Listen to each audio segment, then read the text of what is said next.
شیطان الرجیم بسم اللہ الرحمن الرحیم الحمدللہ رب العالمین وصلی اللہ علی محمد وآلہ الطاہرین۔ عزیزان محترم، پیغمبر اکرم صلی اللہ علیہ وآلہ وسلم خطبہ شعبانیہ میں فرماتے ہیں ایھا الناس انہ قد اقبل الیکم شہر اللہ بالبرکۃ والرحمۃ والمغفرہ۔ اے لوگو، خداوند متعال کے مہینے نے اپنی برکتوں، رحمتوں اور مغفرتوں کے ساتھ تمہارا رخ کیا ہے۔ ماہ رمضان المبارک شہر اللہ ہے، یعنی اللہ کا مہینہ ہے۔ ویسے تو تمام مہینے ہی خداوند متعال کے مہینے ہیں، لیکن جب خداوند متعال کسی چیز کو اپنی جانب نسبت دے دے تو اس نسبت میں اس چیز کی اہمیت کی جانب ایک خاص اشارہ ہوتا ہے۔ جیسے بیت اللہ یعنی اللہ کا گھر، عبداللہ یعنی اللہ کا بندہ، اسی طرح شہر اللہ یعنی اللہ کا مہینہ۔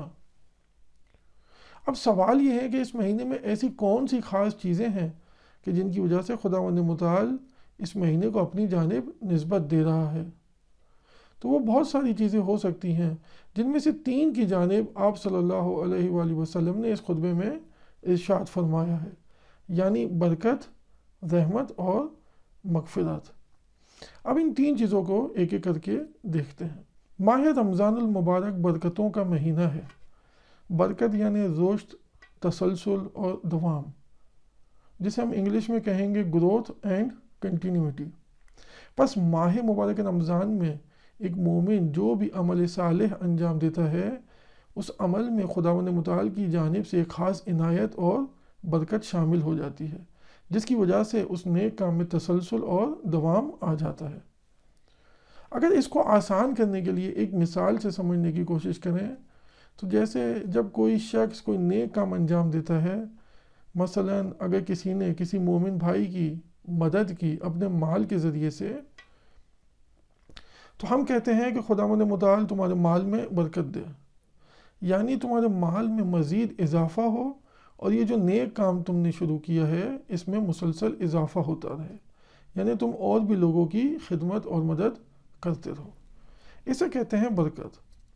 اب عزیزان، ماہ مبارک رمضان برکتوں کا مہینہ ہے، یعنی اس مہینے میں برکت بلٹن ہے، برکت اس مہینے کے ساتھ ہے، یعنی اب جو بھی نیک عمل اس مہینے میں انجام دیا جائے گا اس میں خود بخود خداوند متعال کی جانب سے برکت اور خاص عنایت آ جائے گی کہ جس کی وجہ سے اس عمل میں تسلسل، دوام اور رشد ایجاد ہو جائے گا۔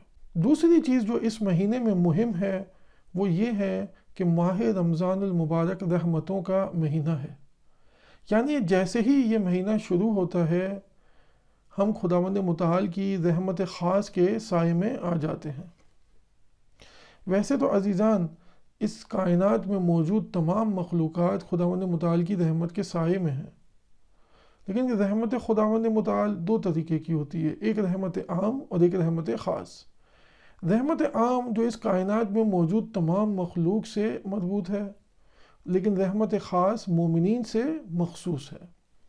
پس اس مہینے میں بھی رحمت خاص ہے، یعنی جیسے ہی مہینہ شروع ہوتا ہے ایک مومن خداوند متعال کی رحمت خاص کے سائے میں آ جاتا ہے۔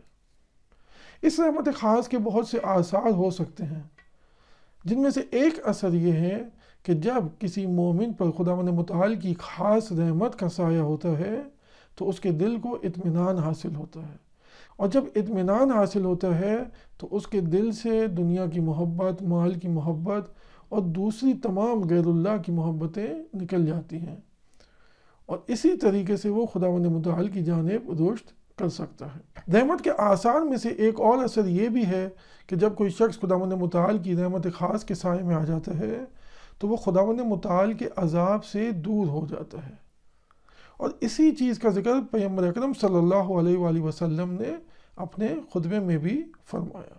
آپ صلی اللہ علیہ وآلہ وسلم فرماتے ہیں ایھا الناس ان ابواب الجنان فی ھذا الشہر مفتحہ۔ اے لوگو، اس مہینے میں جنت کے تمام دروازے کھل چکے ہیں، پس خداوند متعال سے سوال کرو کہ ان دروازوں کو تمہارے لیے بند نہ کر دے۔